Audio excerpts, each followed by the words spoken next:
Joining us live now is Associate Professor Kate Crowley from the University of Tasmania. Kate, appreciate your time. Thank you. As we just heard, the polls could be pointing to a hung parliament.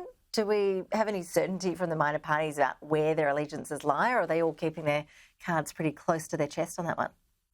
Oh, they're definitely keeping their cards close to their chest. I would say that they would be pretty up for supporting whichever of the major parties can come at whatever requests they have when they offer to support them. There's not a lot of daylight between the two major parties, but it has been interesting. I think the Liberals have had the advantage in opening up more fronts of difference with Labor than Labor has with the government. And so that begs the question, why would you vote for the Labor Party? Well, what issues do you expect then will dominate the final, week and a half of campaigning? Could we see some differences starting to emerge as we get closer to polling day? Yeah, well, you heard there the stadium. Now, the stadium is an absolute major issue. It's one of those Tasmanian things. So the Liberals are adamant that they're capping the amount that the state will put in. Whether or not that aligns with its contractual agreement with the AFL is another question. The Labor Party has a position of no stadium at all, but they want the AFL team. Well, they would have to go back to the drawing board and renegotiate a contract with the AFL, and the AFL said it's not for renegotiating. So that is actually a major point of difference. They're fairly aligned on a lot of other things: cost, education, health of living. They do have different things that they're rolling out. But probably the most interesting one this week was the world's largest chocolate factory is something that the Liberals have put out and said, support us and we will support this. Cadbury's will have basically a Willy Wonka factory and we will support it with about 10% of their required funding. So the Labor Party hasn't said much about that, and it's another one of those quirky issues. Sounds amazing to me, Kate. Look, another Tasmanian thing, as you described it a bit earlier. We love hearing about those. Look, tell us about the leaders. How are they performing individually on the campaign trail? Have there been any major gaffes or standout moments? How are they going? A standout moment was the Liberal Premier coming out, launching his campaign on the back of a tractor at his mother's property with the name of the Liberals' plan, the 2030 Strong Plan, carved out of the turf behind him in the paddocks, and apparently it was the size of two MCG football grounds. So that was actually a crazy bit of a standout moment.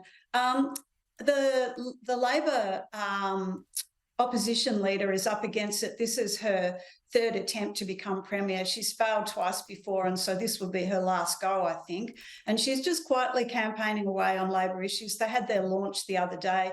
The difference, as I said, is to get some really strong daylight between them and the government. The government, I think, is campaigning quite strategically well. The problem that they have is that they were unable to retain government. They were unable to deliver in government because they fell into minority. Two of their members defected to the crossbench. So whilst they're running quite a slick campaign, I think, whether the electorate, forgives them for going to an election a year early, for being basically unable to pass legislation. And if they do find themselves in minority after the election, they'll have to hone up on their negotiation skills with the crossbenchers, I would say. Well, we are all honing up on our hair clerk system knowledge, as well as we do before every Tasmanian election. What about the differences we're seeing in terms of the structure here? An increase to 35 seats. What's the background behind that decision to change the numbers there, and how does that change the landscape more broadly? Yeah, so they cut the House in 1998 to 25 seats, and it was for all sorts of political reasons. Too long to go into that, but and a lot of people were quite pleased about that. We're a very small jurisdiction. However, you still got the same portfolios, and so whatever government was in was having so much trouble covering the portfolios and having a backbench and just not being able to run a viable committee system. So eventually, and after quite some angst, it was decided that we would return to 35 seats. Now, the more seats you have in the House, the lower the quota is to get in. So it's less of a hurdle to get in.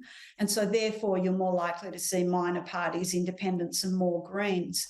And so that is the poison chalice for having a more capable parliament. You may have a more diverse parliament.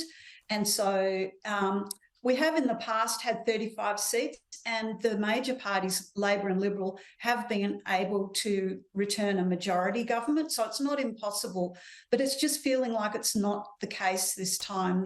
No matter what polls they are, they're breaking a third Labor, less than a third Labor, a third Liberal, and then a third crossbench, Independents, Greens, Jackie Lambie network. So after the election, unless something extraordinary happens in the last week, it looks like we'll have, I would say, probably a Liberal minority government return supported by some like-minded thinking independents, which I think they'll be able to find even amongst Jackie Lambie network MPs if any of those are returned.